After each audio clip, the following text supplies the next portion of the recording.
Muy bien, entonces les mencionaba este decreto legislativo 1436, ¿no? Del marco de la administración financiera del sector público. Este decreto legislativo comprende la administración financiera de las finanzas del sector público, ¿no? Forman 7 sistemas administrativos, forman parte del marco de la administración financiera del sector público. ¿Cuáles son? Obviamente, el Sistema Nacional de Presupuesto, ¿no? El Sistema Nacional de Tesorería, ¿no? El Sistema Nacional de Endeudamiento Público, el Sistema Nacional de Contabilidad, ¿no? El Sistema Nacional de Abastecimiento. Este Sistema Nacional forma parte de la administración financiera del sector público. Ojo con eso. Y el Sistema de Programación Multianual y Gestión de las Inversiones, ¿no? Y la gestión fiscal de los recursos humanos. Estos 7 sistemas forman parte de la administración financiera del Estado y tienden a relacionarse con otros sistemas administrativos, ¿no? Sabemos que un sistema administrativo tiene un ente rector, ¿no? Es quien emana pues las directivas, las normas, los lineamientos con respecto al manejo del sistema en sí, ¿no? Aquí estamos viendo solamente 7, son 11 sistemas administrativos. Pero estos 7 forman el marco de la administración financiera, de las finanzas del sector público, ¿no?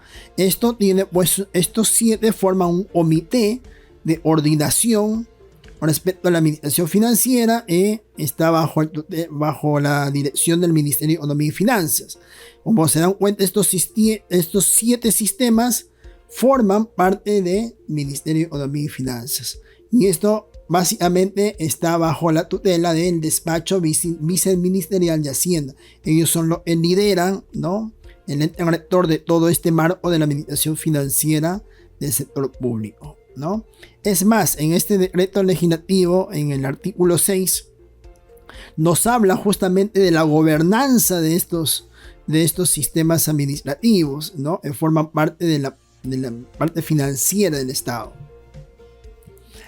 En el artículo 18, ¿no?, estoy más o menos describiendo algunos artículos que son importantes para nuestro tema, ¿no? Es el Sistema Nacional de Abastecimiento. Habla ya de la integración intersistémica. Esto es importante, estimados amigos, amigas.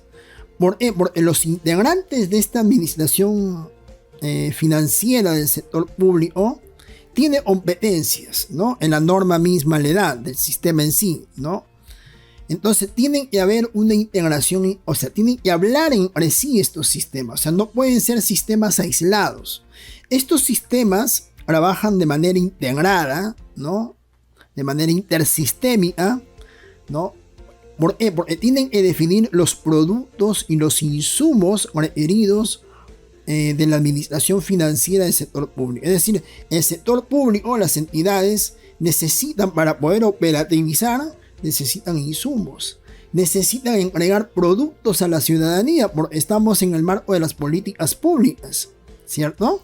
Entonces, para eso necesitamos presupuesto, necesitamos las finanzas, ¿no? Entonces, para eso se tiene que integrar no solamente el sistema de presupuesto público, sino también con otros sistemas. La articulación, ojo con esta palabrita, la articulación, o los demás sistemas administrativos y funcionales que no forman parte de la administración financiera, pero que sí, ¿no?, tienen que tener cierta relación, ¿no?, coordinación, articulación con este sistema que forma parte del marco de la administración financiera del sector público. Por ejemplo, el planeamiento. O sea, voy a presupuestar, ¿no? ¿De qué manera voy a presupuestar si es que yo no tengo definido cuáles son mis actividades que voy a necesitar presupuesto? O sea, el plan, ¿no? Y el plan tiene que estar enmarcado pues a las políticas públicas, ¿cierto? Entonces se dan cuenta cómo la parte de las finanzas tiene que relacionarse con otro sistema externo, es en este caso el plan, ¿no?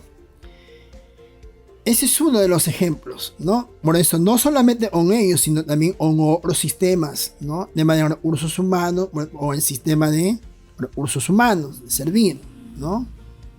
En fin.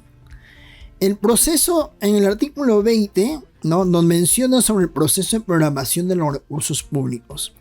O sea, ¿cómo es que yo voy a programar mis recursos? O sea, en el marco de las finanzas del sector público, ¿cómo es que yo voy a programar estos recursos?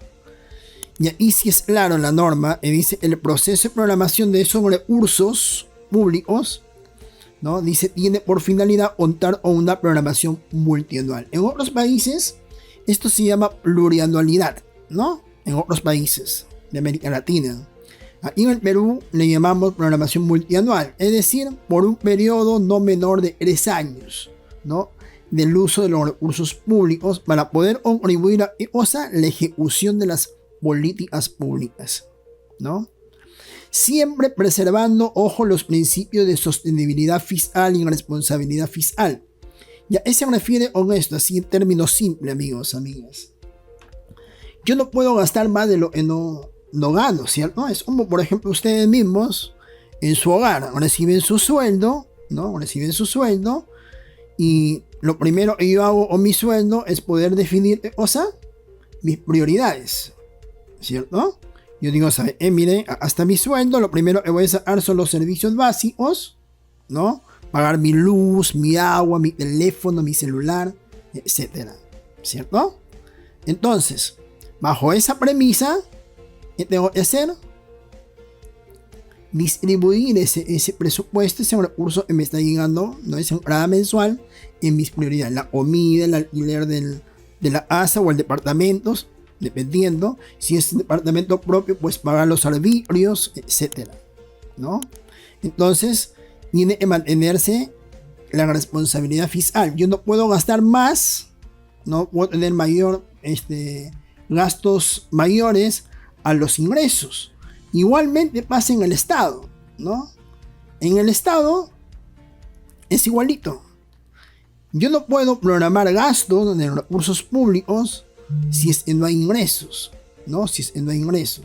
Entonces, bajo esa premisa es importante, ¿no? Es importante tener en cuenta estos criterios.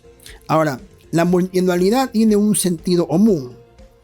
La idea es no estar desabastecidos, por ejemplo. Tener una programación, una mirada para ir asegurando las previsiones presupuestales. Hay procesos de selección, procedimientos de selección que de repente duran 2 o 3 años.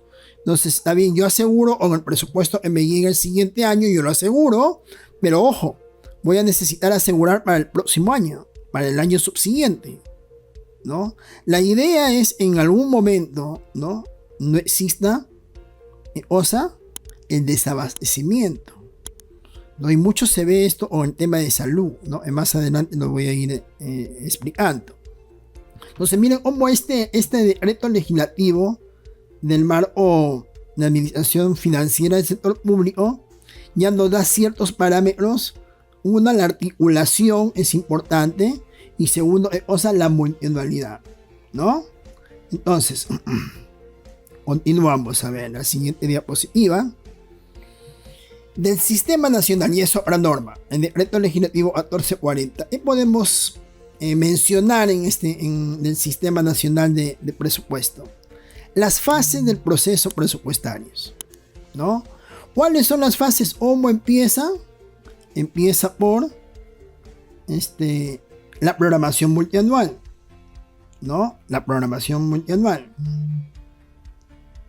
Ahora, la programación multianual siempre pensando a 3 años, ¿no? Ya hablábamos hace un momento. Miren cómo se va articulando el anterior decreto legislativo, ¿no? De la ley marco, de la administración financiera, o en el Sistema Nacional de Presupuesto. También la programación multianual para 3 años, ¿no? Segundo, luego pasamos a la formulación, ¿no? Primero yo programo mis recursos y luego formulo el presupuesto, es decir, en base a un techo presupuestal, ¿no? Está pensado en la responsabilidad fiscal que mencionábamos, ¿no? El Estado te dice, oye, por si acaso, yo te puedo dar, no sé, 5 millones, 10 millones para que tú hagas tu formulación, ¿no? Para tu formulación, ¿cierto? Entonces, según mis ingresos, según mi proyección, ¿no? Eso es lo que nosotros vamos a recaudar. Y por ende, pues lo que vamos a distribuir un presupuesto. Le da un techo. Y en función a eso, tú tienes que formular tu presupuesto. Pero ¿cómo lo formulo? Porque el Estado me da un techo, pero no me dice cosa. Para eso es la programación multianual. ¿Estamos? Luego ya viene el tema de la aprobación, ¿no? Se aprueba el presupuesto, posteriormente se ejecuta el presupuesto y se hace la evaluación presupuestal, ¿ya? Lo que hablábamos, ¿no? La asignación presupuestal multianual, ¿no? Es el límite máximo de los créditos presupuestales. Ustedes van a escuchar hablar en el sector público del crédito presupuestal. En el Estado, todo funciona como crédito. Nada se compra al contado. Primero, oiga, proveedor, primero me traes el producto, me traes el servicio o me das el servicio y luego yo te pago, ¿cierto? Luego va a tu cuenta a través de un CCI, te transfiero y ya está pagado, ¿cierto? Así funciona el Estado. Por eso ya hablábamos de créditos presupuestales.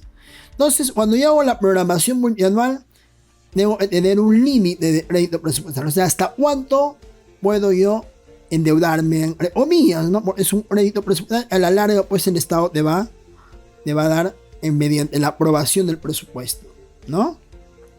Entonces, este límite corresponderá a cada uno de los pliegos presupuestales poder hacer esta programación multianual, ¿no? No puede programarse más allá del límite, ¿no? No puede programarse ningún gasto más allá del límite, ¿ya? En la APM, ojo, en el Estado todo funciona con siglas, ¿no? En la APM, en la asignación presupuestal multianual, ¿no? Tiene carácter vinculante con el primer año, ¿no? Y es un indicativo para los próximos 2 años subsiguientes, pensando ya en la multianualidad, ¿no? Y la formulación es desagregar el gasto, ¿no? Es decir, a ver cuánto voy a gastar en papelería, cuánto voy a gastar en combustible, cuánto voy a gastar en los locadores de servicios, en fin, ¿no? Entonces, en esta formulación yo tengo que desagregar ese detalle del gasto que yo voy a hacer, ¿no? En esta fase yo voy a determinar mi meta, ¿no? Porque, ojo, en el Estado ahora también establecemos metas, ¿no? También voy a conversar un poco más adelante de esto. Y consignar pues las arenas de gasto, ¿no? Los clasificadores de gasto, ¿no? Y en qué fuente de financiamiento yo voy a necesitar, en los recursos ordinarios o de repente o mis propios recursos directamente recaudados, o si no, o mis recursos de repente del ando minero o donaciones y transferencias, no lo sé, ¿no?